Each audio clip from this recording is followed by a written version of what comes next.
Queridos irmãos e irmãs aqui da Seja, caros internautas, amigos desencarnados, que Jesus possa nos envolver com a sua paz. Tendo em vista que nós estamos ainda no mês de janeiro, um mês em que comumente nós fazemos os nossos planejamentos, o planejamento das atividades que hão de ser desenvolvidas ao longo do ano, nós gostaríamos de aproveitar para fazermos um convite muito especial para cada um de nós, que é o de resgatarmos as nossas reservas de afabilidade e doçura como uma das metas, dentre tantas metas que nós já devemos ter colocado lá no nosso planejamento para 2019, nós gostaríamos de sugerir esta meta: resgatar as reservas. E nós escolhemos este verbo, resgatar, conscientemente, porque quando nós dizemos resgatar, significa dizer que nós já temos, nós só podemos resgatar algo que nós já temos, ou que nós tínhamos e por algum motivo nós o perdemos. Quando nós lembramos do que Jesus nos disse há tanto tempo, lá em Mateus 5:13, vós sois o sal da terra, vós sois a luz do mundo, brilhe a vossa luz. Brilhe a vossa luz. Todos nós temos em nosso coração reserva de luz. Infelizmente, por causa do nosso nível evolutivo, nós também temos reservas de trevas. Mas o convite que Jesus nos faz é o de resgatarmos a nossa luz que se materializa nos tesouros da alma, como gosta de dizer Oscar, que nós temos e trazemos de tantas existências. E afabilidade e doçura são dois tesouros belíssimos que vale muito a pena resgatarmos. Joana de Ângeles, inclusive, no livro Vida Feliz, psicografia de Divaldo Franco, particularmente no capítulo 128, vai ratificar o que Jesus nos disse, quando diz: há um sol brilhando dentro de ti. Há um sol. Resgatemos este sol, resgatemos esta luz, porque todos nós temos. Evidentemente que, tendo em vista o nosso nível evolutivo, que não é o mesmo, cada um está num determinado nível evolutivo. Consequentemente, cada um de nós vai mobilizar de uma forma diferente as reservas de afabilidade e doçura que trazemos em nossa alma. Não é unânime, é verdade, mas todos nós as temos. E não podemos nos esquecer disso. No livro Entrega-te a Deus, também de Joana de Ângeles, psicografado por Divaldo, há um capítulo bastante pertinente em que Joana se dedica a tratar da agressividade. Joana coloca a agressividade como uma doença da alma, dentre tantas outras doenças que vêm se proliferando na atualidade. Ela nos chama a atenção para a agressividade. Ela nos diz: nunca se viu tanto a agressividade entre as pessoas. Uma raiva muito intensa por qualquer coisa. A ausência de paciência, qualquer coisa nos irrita, nos deixa chateados, aumentamos o tom de voz. É uma energia muito forte, nos chama a atenção Joana de Ângeles. E tudo isso, toda essa animosidade, como ela denomina, gera não apenas um descontrole emocional, não é fruto apenas do descontrole emocional, mas também de um descontrole espiritual. E aqui é muito oportuno nos lembrarmos de que, se somos espíritas de verdade, cabe-nos olhar para as situações cotidianas pelas quais passamos, pelas emoções que evidenciamos, sob as lentes da doutrina espírita.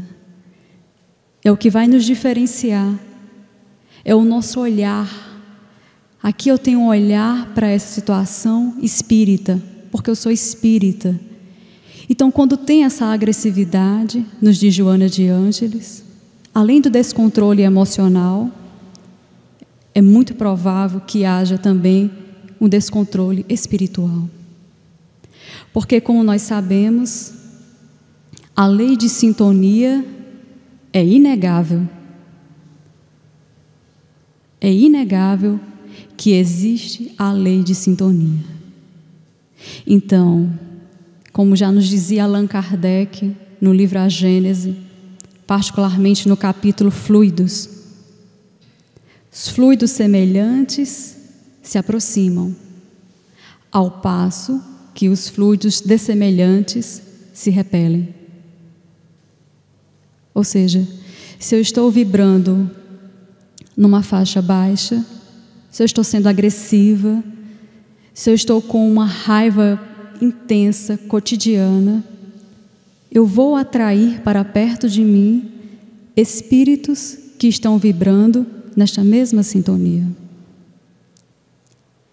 E Joana vai nos chamar a atenção que muitos desses espíritos que se aproximam de nós, muitas vezes, são espíritos frívolos, espíritos irresponsáveis, que acham graça porque nós estamos agressivos, se juntam a nós e intensificam, potencializam a nossa agressividade. Nós já estamos num determinado nível de agressividade. E quando os espíritos que estão nessa faixa se aproximam de nós e potencializam, aí que a agressividade fica ainda maior. Quando Allan Kardec perguntou aos espíritos: os espíritos influenciam a nossa vida, interferem? Os espíritos responderam-lhe: muito mais do que possas imaginar. Muito mais. E nós que somos espíritas, que temos a certeza de que existe vida além da morte, que a comunicação entre os dois planos já é uma coisa certa e líquida, sabemos que os espíritos nos influenciam. Então, se estamos resgatando reservas de agressividade que nós temos, nós vamos atrair esses espíritos que estão vibrando nessa mesma faixa. Aqui nós lembramos de um caso real relativo a uma experiência vivenciada por uma grande trabalhadora espírita, que é a Anália Franco. Está no livro A Vida Escreve, do espírito Hilário Silva, 2 psicografias, tem tanto de Francisco Cândido Xavier quanto de Valdo Vieira. Mas o caso relativo à experiência vivenciada por Anália Franco foi psicografado por Chico Xavier, um caso real de fato. Para ilustrar um pouco isso que nós estamos dizendo. Relata-se que Anália Franco, ela atuou por um tempo como enfermeira, cuidando de uma senhora. Uma senhora relativamente rebelde e bastante reclamona. De tudo ela reclamava. E eis que um dia, ela estava lá no quarto dela e começou a reclamar. Ai, não aguento mais essa minha doença. Ai, meu Deus, não tem remédio que passe. Eu não mereço isso, eu não preciso estar passando por isso, eu não sei porque eu estou passando por isso. E ficava repetindo, lamuriando. Anália se aproxima um pouco da cama dela e pergunta-lhe, bem educadamente: você gostaria de que eu lesse uma pequena página do livro Evangelho segundo o Espiritismo de Allan Kardec, para ver se conforta um pouco mais o seu coração? Deus me livre! E cuspiu nos pés de Anália. Anália respeitou essa opinião, essa postura da enferma, e logo em seguida a enferma disse: eu quero água, eu estou com muita sede, era para ter um copo de água aqui perto de mim. Anália foi até a cozinha, pegou uma água pura, limpinha, entregou-lhe para a enferma. Quando a enferma pegou o copo, ela nem fez um movimento para tomá-lo. Ela pegou o copo e tchum, jogou no rosto de Anália. Essa água está imunda. Como é que você trouxe essa água para mim? Eu quero outra água, uma água pura. Anália secou o rosto, foi até a cozinha, pegou um outro copo com água e trouxe para a enferma. Só que quando ela chegou com o copo com água e entregou para a enferma disse: eu não pedi água, eu quero chá, traga chá. Anália foi, voltou até a cozinha, preparou um chá, entregou para a enferma. Aqui, minha querida, está o seu chá. Quando ela começou a tomar o chá, ela pegou a xícara e jogou o chá nos peitos de Anália. Este chá está gelado. Eu só gosto de chá quente. Vai esquentar o meu chá agora. Anália respira fundo, volta até a cozinha, esquenta o chá e traz de volta o chá quente, mais quente, e entrega para a senhora enferma. Aí, enquanto a senhora enferma está tomando o chá, Anália, educadamente, bem tranquila, pergunta: você quer tomar o remédio agora? A enferma olha para ela e diz: e por que esse remédio não está aqui? Não trouxe ainda o meu remédio. Anália vai, coloca as gotinhas numa colher e entrega para a enferma tomar o remedinho. Assim que a enferma toma o remédio, ela pega a colher e bate com toda a força no braço de Anália. Anália não diz nada. Olha com muita compaixão para aquela senhorinha e não diz nada. A enferma não consegue dar conta desse comportamento de Anália e começa a chorar. E chora, e chora, e chora compulsivamente.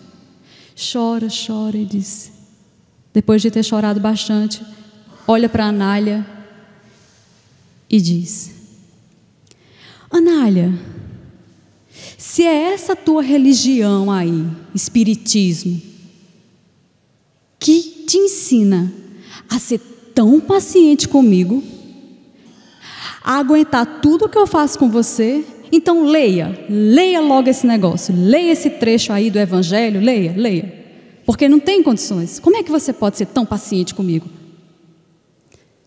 Anália senta-se ao lado da enferma, ajeita direitinho o lençol, abre o Evangelho segundo o Espiritismo, no item A Paciência, e começa a ler para a enferma.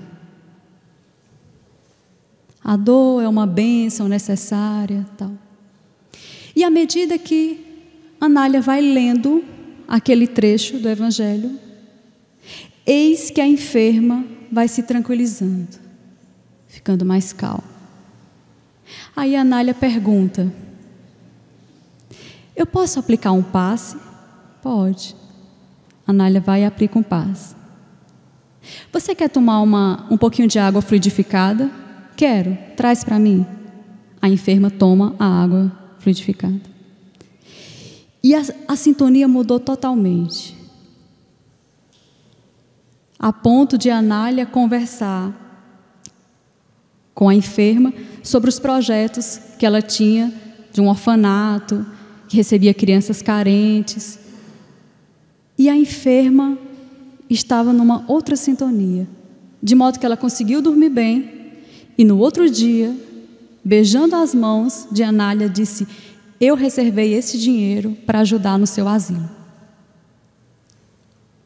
Um caso real, que nos mostra que aquele mau humor daquela senhorinha, aquele descontrole emocional, não era apenas emocional. Tinha uma influência espiritual ali. Porque a partir do momento que a enferma se permitiu ouvir o trecho do Evangelho, aceitou o passe, aceitou a água fluidificada, ela foi mudando a sintonia. Não significa dizer que ela tenha mudado daquele momento para toda a existência. Se ela não fizer a tarefa de casa dela, ela vai voltar para a sintonia. Porque o que faz os espíritos se aproximarem da gente, como dissemos, é a sintonia.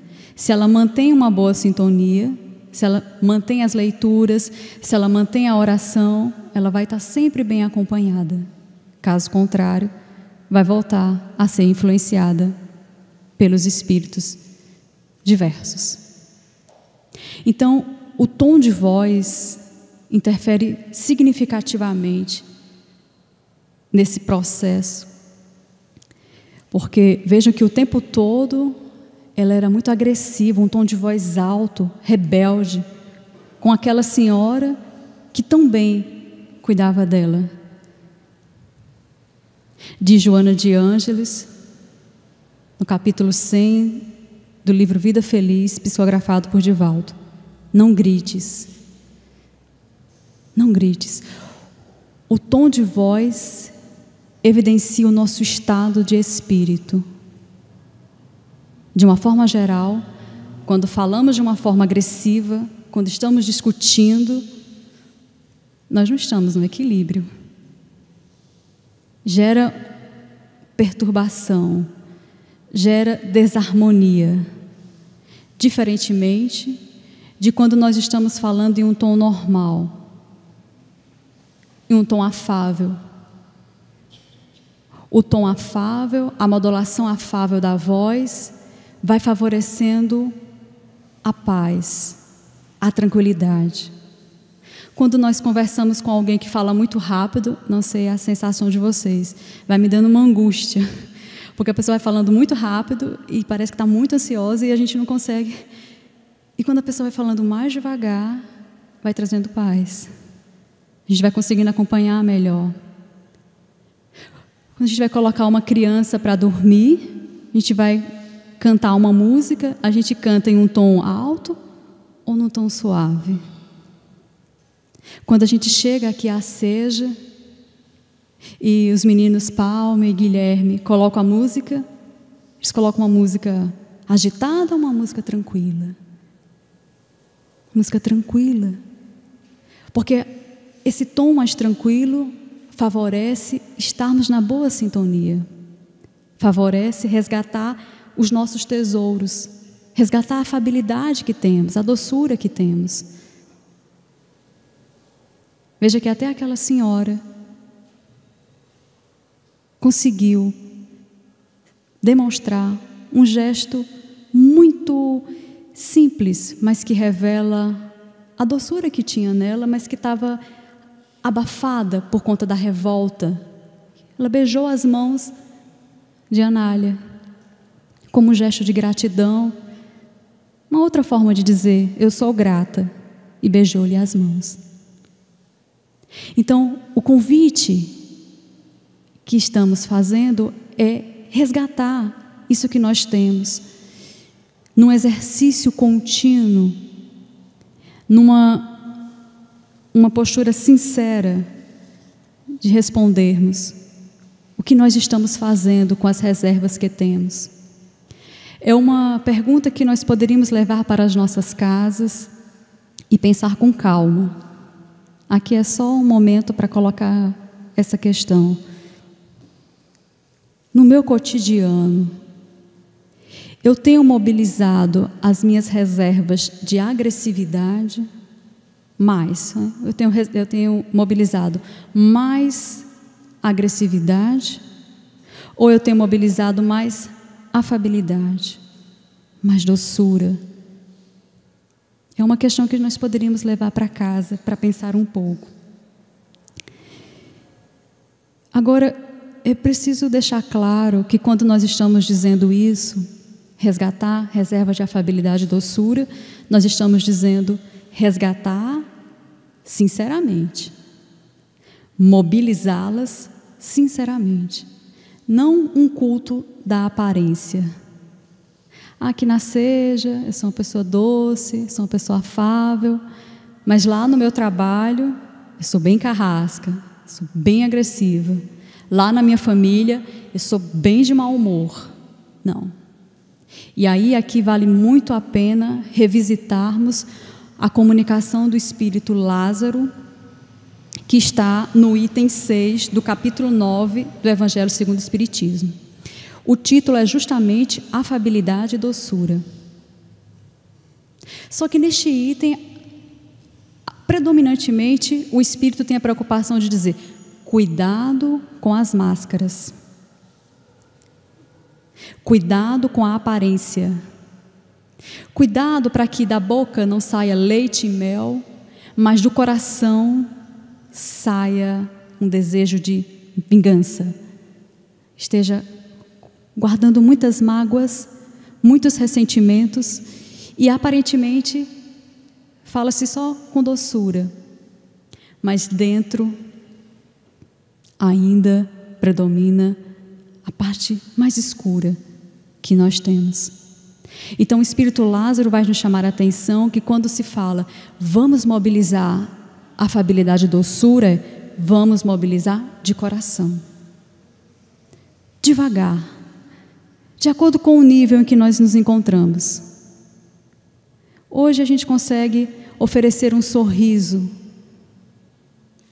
Às vezes é uma criança que está passando na rua, a gente às vezes nem conhece, mas oferece um sorriso. Às vezes é um idoso que está caminhando ali no Parque da Criança e você oferece um sorriso. Muda. Eu estou oferecendo uma boa energia. Diferentemente de quando alguém dá bom dia e você fecha a cara e de mau humor você não responde. O mau humor, a agressividade corrói a nossa alma. Por isso que Joana de Ângeles disse que é uma doença da alma. Então, esse convite é um convite de que é preciso primeiro fazer uma autoanálise e verificarmos como é que estão as nossas reservas. E depois fazer um planejamento de como é que eu posso ser mais doce com as pessoas. Como é que eu posso ser mais afável com as pessoas? Porque todos nós temos isso dentro de nós. Por algum motivo, em alguns de nós, isso pode estar sendo empoeirado com outras coisas. Mas nós temos isso. Há pessoas que já nascem, né, mais evoluídas, mais doces, como Chico Xavier. Quem não o conheceu, mas se assistir às entrevistas que estão disponíveis online, vão perceber o quanto que Chico era doce, o quanto que Chico era afável. E isso interferia, inclusive, nas comunicações, né? Oscar estava comentando comigo um dia desse, que Chico Xavier tinha apenas 5% de animismo. E aí, quando ele dava a comunicação de alguns filhos de algumas mães, né, que estavam desencarnados, ele falava com uma doçura. Aí algumas mães diziam: isso não é meu filho, não. Meu filho era meio rebelde, meio agressivo. Só que era o jeito de Chico que era doce. Então, quando dava a comunicação ficava permeada pela doçura. Pelo menos de 5%, né, Oscar? Da doçura de Chico. Inclusive, estudando este tema, eu me lembrei da doçura da minha avó materna. Embora não tenha convivido muito tempo com ela, porque morava em outro estado, lembrei-me de quando eu ia à casa dela. Ela era, Celinha vai se lembrar, ela era a doçura em pessoa. Ela não era de conversar muito, acho que isso é até de família, então. Nem ela, nem minha mãe, nem eu. Mas ela tinha uma energia que quando a gente ia para a casa da avó, eu só queria ficar sentada ao lado dela. Não conversava nada, mas só aquele prazer de estar ao lado de uma pessoa doce, serena. E uma coisa que eu me lembrei que ela falava, e eu guardei isso comigo, que na casa de vó, né, quem sabe, todo mundo sabe, né, muita gente, né, muito barulho, e há uma tendência de um estar falando do que aconteceu na vida do outro, não sei o quê. E eu lembro-me sempre que quando alguma prima ou algum parente começava a falar mal da vida de alguém, ela dizia assim: deixa a vida dele, não vamos se envolver com a vida dele, não. Assim, falava de um jeito bem doce, bem suave, assim. E às vezes tinha aquelas brigas, o pessoal falava alto, e ela: tenha calma, minha filha, vá tomar um pouco de água. Era a doçura da vovó Maria. Então, há pessoas que já estão mais evoluídas e que de fato é tão prazeroso estar ao lado, porque a doçura e a afabilidade se espalha, nos faz bem. Por isso que é bom resgatarmos as nossas reservas para fazermos bem a nós mesmos e aos outros. Não nos cabe, em hipótese alguma, julgar o nosso irmão. Porque fulano não é doce, porque fulano é agressivo, porque fulano é mal-humorado. Ele está nesse estágio, nós já tivemos, ou nós também estamos nesse estágio. O convite aqui não é para cuidarmos da afabilidade e da doçura do irmão. Cada um vai cuidar da sua. O resgate é pessoal, é intransferível. Cada um deve ser o protagonista do seu próprio processo de progresso moral. Cada um de nós. Porque quando desencarnarmos, nós iremos prestar contas do que fizemos e, sobretudo, do que não fizemos. Há, entretanto, casos de pessoas que começam a existência mobilizando as reservas de afabilidade e doçura, mas depois se perdem pelo caminho e começam a mobilizar as reservas de agressividade, de vingança. E aqui nós lembramos do caso real de Ruth. Ruth Lachapelle. Ruth Lachapelle foi uma das existências da grande médium Ivone Pereira. Na palestra de sábado, Oscar falou um pouco da existência de Leila, da última existência de Ivone, né?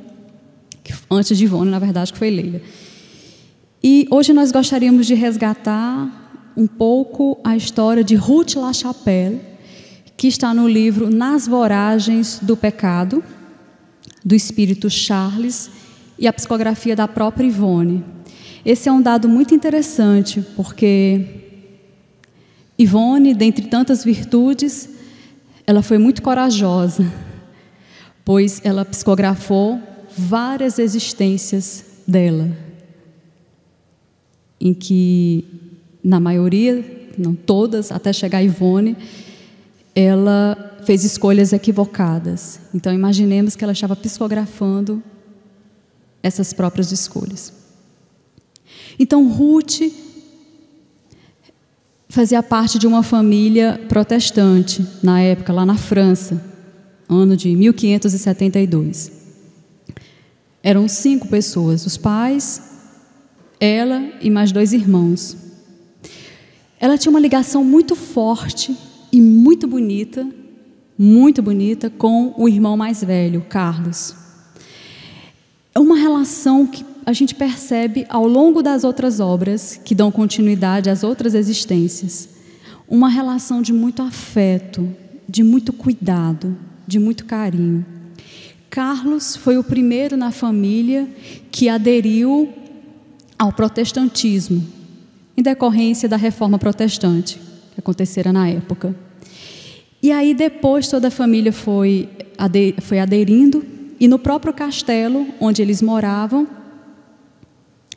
aos domingos à tarde, Carlos era um pregador e um pastor, falava aos corações que o procuravam. E também chama a atenção porque Charles, o Espírito, vai nos dizer que ele falava com doçura e afabilidade. E por isso que aquelas pessoas simples, as pessoas sofredoras, iam ouvi-lo falar do Evangelho numa linguagem simples, doce e afável. Só que esses cultos não eram muito agradáveis aos católicos, nem ao governo francês, que fizeram uma parceria e começaram na época a eliminar os protestantes. Inclusive, teve um massacre muito conhecido, que foi o massacre de São Bartolomeu, no qual muitos protestantes foram cruelmente trucidados, em nome da fé católica na época. E eis que um dos soldados, capitão da fé, Luís Narbonne, associado à rainha Catarina de Médici e toda a cúpula lá, souberam que a família La Chapelle estava todos os domingos se encontrando, fazendo culto, tal. Aí ele primeiro mandou uma carta dizendo: é melhor vocês mudarem de cidade, de país, na verdade, porque senão, em nome da fé católica, não vai dar certo. Só que Carlos, o pastor Carlos, ele não apenas falava sobre o Evangelho, ele sentia as palavras que ele falava, e ele não percebia que estava fazendo nada de errado. Era apenas uma visão diferente, a visão protestante, uma visão diferente da visão católica. E ele resolveu permanecer lá, fazendo os cultos dele, com a família e com todos os outros que iam assisti-lo.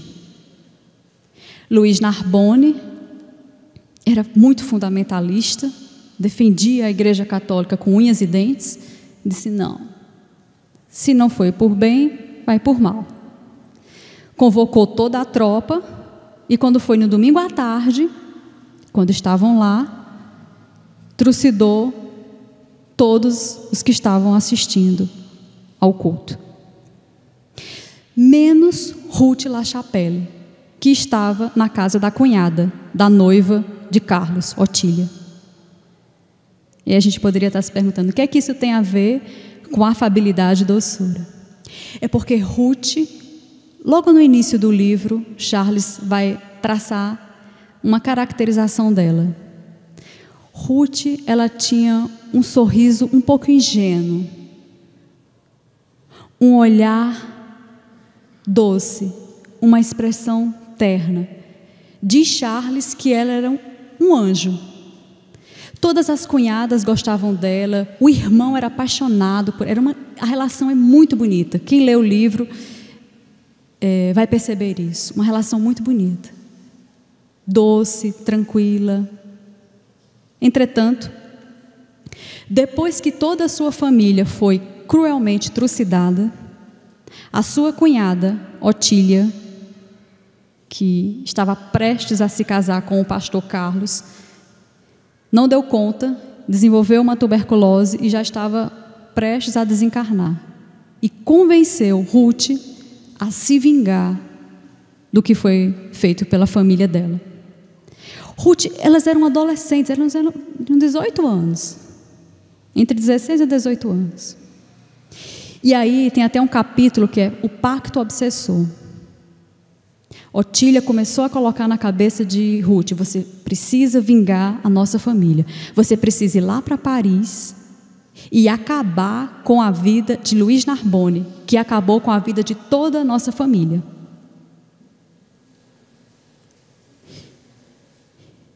Não se preocupe, eu vou passar o meu dinheiro para você, a minha identidade para você. Você vai chegar a Paris, vai dizer, eu sou Otília. Vai se apresentar como Otília, vai se aproximar de Luiz Narbonne e vai acabar com a vida dele, porque você é muito bonita. Você vai se vingar a partir do seu jeito angelical. Você é muito doce, ele vai se apaixonar por você. Você é muito bonita. E Otília desencarna. Fizeram esse pacto em cima da Bíblia de Charles, por uma grande contradição. E Ruth resolve ir para Paris e criar todo tipo de intriga, de calúnia e cumprir com o pacto. Diz-nos Charles, aquele anjo ficou irreconhecível. Aquele anjo ficou um demônio vingador. Utilizou essa expressão. E depois vocês podem ler o livro, mas nós queremos mostrar que se nós não estivermos na linha, nós podemos começar doces, afáveis, mas podemos nos perder pelo caminho e mobilizar as reservas de vingança, de agressividade que nós temos. Nós temos as duas reservas. E são as situações que nos são colocadas que são os desafios. Neste desafio aqui, eu vou mobilizar a minha reserva de agressividade ou a minha reserva de luz, de doçura. E essa escolha equivocada de Ruth repercutiu em várias encarnações, até chegar a Ivone, até chegar a doce Ivone, que acolheu várias crianças, vários idosos, mas para ela poder chegar a este nível mais evoluído, ela penou muito por causa das escolhas. E ainda por fim, o caso inverso. Nós começamos a existência mobilizando mais agressividade, mais animosidade, mas algumas situações acontecem, ou o contato intenso com algumas pessoas nos levam a mobilizar as reservas de afabilidade que nós temos. E aqui a gente precisa lembrar do grande livro Paulo e Estevão, particularmente do casal Saulo, antes de Paulo, e Abigail. Quem lê a obra de Emmanuel, psicografia de Chico Xavier, vai perceber na descrição do perfil de Saulo, um perfil que ele era muito rude, autoritário, agressivo, e era noivo de Abigail, caracterizada por Emmanuel como mais doce, mais paciente. E aí há umas descrições belíssimas de quando eles estão na própria casa onde Abigail morava. Tinha uma espécie de parque, que era um espaço grande de verde, e eles saíam para conversar. E Paulo ficava reclamando dos cristãos, que na verdade ele era Saulo na época, né? Esses cristãos estão me dando muito trabalho, nós vamos ter que matá-los todos em nome do judaísmo, não tem condições. E falava, e Abigail só escutava. Aí depois que ele falava bem muito, aí Abigail, que não era cristã na época, que ele era Saulo, fazia umas ponderações. Aí Emmanuel diz, Abigail funcionava como uma espécie de, como é que ele dizia assim, drenando a agressividade de Saulo. Ela, não, tenha calma, vamos pensar dessa perspectiva. E ela era assim mesma. E aí Emmanuel vai dizendo que essa doçura, essa forma de falar com Paulo, ia o deixando mais tranquilo. Ele mesmo disse, olha Abigail, eu acho que quando eu me casar com você, realmente eu vou ficar menos agressivo, vou ficar mais tranquilo. E de fato, quando ele se converteu em Paulo, ele foi ficando bem mais calmo, bem mais sereno. que não significa dizer que quando necessário ele tinha altivez. Essa é uma questão importante.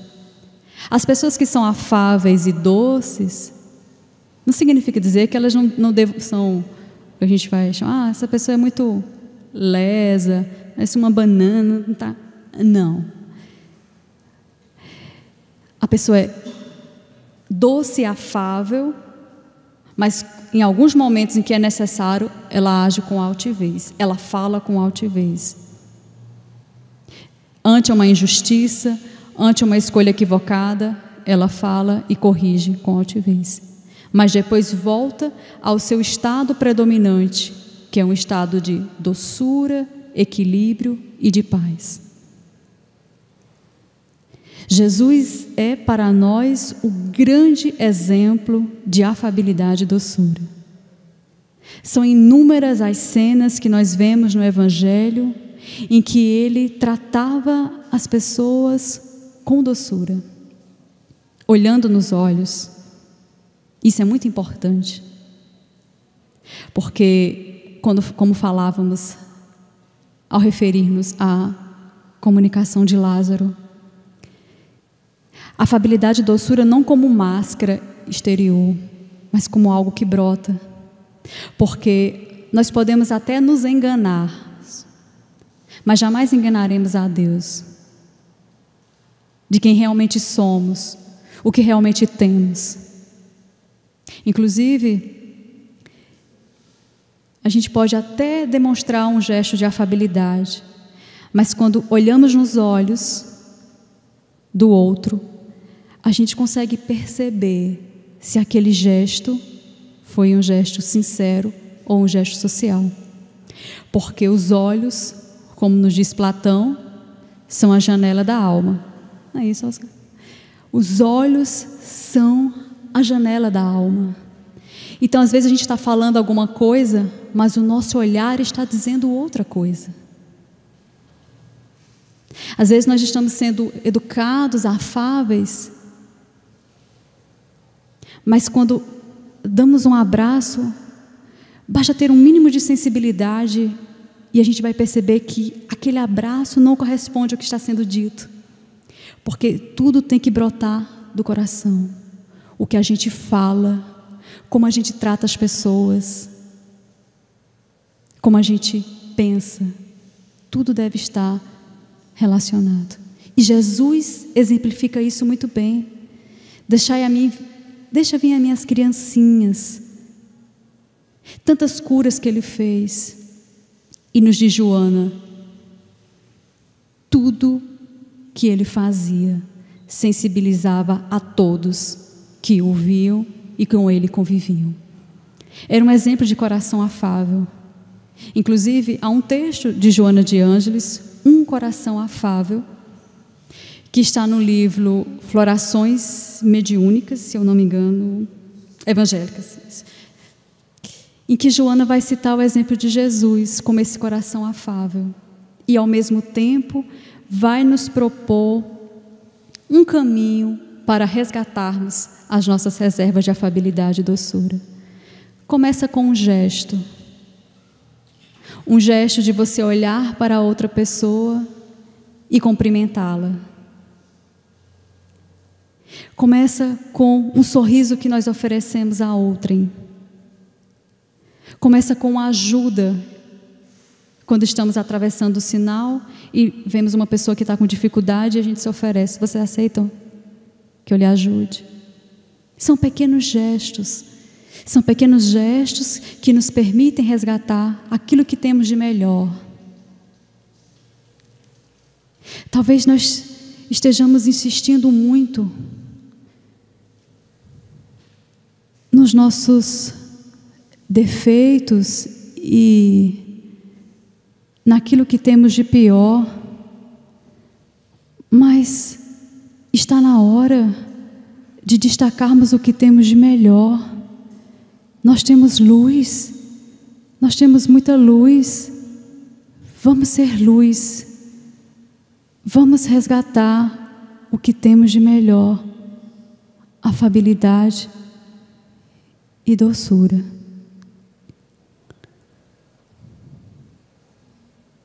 Muita paz a todos.